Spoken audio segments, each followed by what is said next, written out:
ហើយកុំចោតប្រកាន់ប្រសង់ថាបើអញ្ចឹងមិនគិតជួយស្រុកដីអីរឿងស្រុកដីវានៅលើអាជ្ញាធរគ្រប់គ្រងនឹងឯងហើយប្រគុណម្ចាស់ហ្នឹងជួយមិនមែនអត់ជួយទេអ្នកមានសិលហ្នឹងជួយមិនមែនអត់ជួយទេជួយដើម្បីសន្តិភាពជួយដើម្បីអប់រំទៅដោយពុទ្ធសាសនាដើម្បីឲ្យបងប្អូនកូនចៅមានសេចក្តីសុខស្ងប់ក្នុងប្រទេសក្នុងនគរនឹងឯងទាំងវាមិនបាន 100% មែនក៏ប៉ុន្តែវាបានជាចំណាយខ្លះអញ្ចឹងទៅវាដូចជាថាយើងនិយាយឲ្យត្រឹមត្រូវយើងកុំនិយាយថាពុទ្ធសាសនាមិនជួយអីក្មេងខ្មាំងអីសវណ្ណគ្រឿងញៀនអីយើងកុំនិយាយដាច់ខាតថាមិនជួយទាំងស្រុងអញ្ចឹងយើងត្រូវនិយាយថាមានពុទ្ធសាសនាប៉ុណ្ណឹងផងនៅតែមានក្មេងខ្មាំងអីហ្នឹងដែលគ្នាមិនបានស្ដាប់ធម៌នោះណាមិនបានទទួលការអប់រំហ្នឹងណាចោះតម្រាំដល់ទៅមិនមានទៀតយើងនិយាយអញ្ចឹងបានតែត្រូវអញ្ចឹង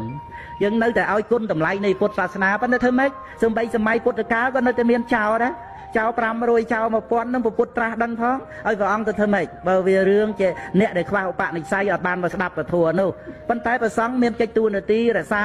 ពុទ្ធសាសនារក្សាវត្តអារាមរក្សាបត្រៃបីដកហើយផ្សព្វផ្សាយអរិយធម៌បព្វធម៌ត្រូវតែ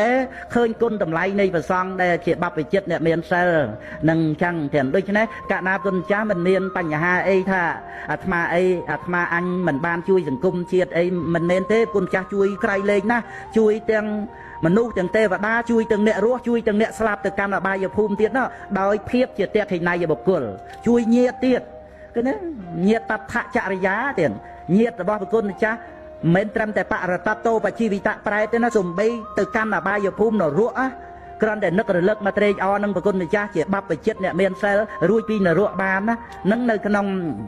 អាកាំងខយសោតបេដកលេខ20ចឹងនៅក្នុងអត្តកថាទេវទូតសោតអីហ្នឹងក៏មានជារឿងប៉ុន្តែសំខាន់គឺអាកាំងខយសោតអានិសង្ឃរបស់បព្វជិតអ្នកមានសិលមាន17មុខ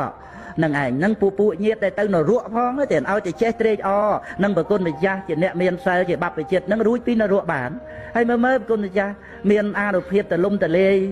ជួយដល់មនុស្សនិងទេវតាអ្នករស់អ្នកស្លាប់អីហ្នឹងក្រៃលែងណាស់អញ្ចឹងគឺថាវាអាចមានពាក្យសម្ដីពីក្រៅខ្លះចោតប្រកម្មថាបួសសងំយុទ្ធសពអីមិនជួយស្រុកដីប្រទេសនគរអីហ្នឹងវាអាចថាបានប៉ុន្តែថាយើងមិនចេះតែមួម៉ៅដៅកាហាយកើតទុកអីទៅទេណានឹងឯងយើងពិចារណាទាំងព្រោះធម្មតាអ្នកថាក៏គាត់មានហេតុផលរបស់គាត់ចឹងទៅអ្វីសិតតែមានហេតុផលហើយយើងចូលឲ្យទៅដល់បរមត្តទៅទៀតទៅគឺជាការពិត 100% ហើយប៉ុន្តែជាការពិតដោយបរមត្តទេណាមិនមែនយើងគ្រប់គ្រងបាបអកុសលទេអកុសលក៏មានការពិតរបស់គេអកុសលដែលកើតឡើងមានបច្ច័យនៃអកុសលហ្នឹងអកុសលមូលលោភៈទុសៈមោហៈនាំឲ្យមានអកុសលកម្មអកុសលមូលហ្នឹងក៏អាស្រ័យគ្នានឹងគ្នាអាស្រ័យមោហៈអាស្រ័យឧបនិស្សយបច្ច័យអញ្ចឹងគឺថាកណាគុណចាស់មានតែសេចក្តីសុខស្ងប់រក្សាព្រះសាសនាដ៏ធំទលំទលាយជាមរតកពធតទៅដល់កូនដល់ចៅទៀតដោយព្រះខៃណាស្រាប់អញ្ចឹងមើលព្រះអង្គមិនអ្នកបួសហើយទេណាហើយព្រះអង្គមិនធ្វើកិច្ចការងារព្រះសាសនារក្សាបត្រៃបីដកពុទ្ធសាសនាហ្នឹងដូច្នេះគឺអត់មានរឿងទោសពៃអីក្នុងសភាពដែលជាអ្នកបួសទេនឹងឯងព្រោះពុទ្ធអង្គតែទ្រង់មានបព្វញុតញ្ញាណព្រះអង្គស្ថាបនាស្ថាប័នព្រះសាសនាមានបព្វជិតហើយព្រះអង្គមានតែសរសើរទាំងសរសើរបព្វជិតនឹងឯងព្រះអង្គប្រកាសសម្ដែង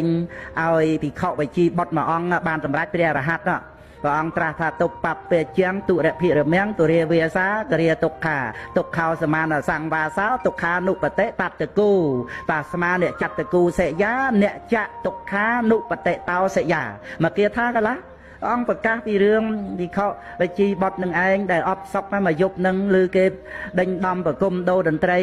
នៅឯក្រុងវេសាលីនឹងឃើញតែខ្លួនឯងនឹងមនុស្សកំសត់ដូចជាអង្កត់អស់គេក៏វែងចោលអីចឹងទៅប៉ុន្តែទេវតាមកសរសើរទាំងក្នុងគាថាធម្មវត្តក៏មាននៅក្នុងសង្យុត្តនិកាយសគាទវៈ3ដកលេខ30វគ្គអ្នកសង្យុត្តនឹងក៏មានត្រង់វិជីបតសោតហ្នឹងទេវតាសរសើរ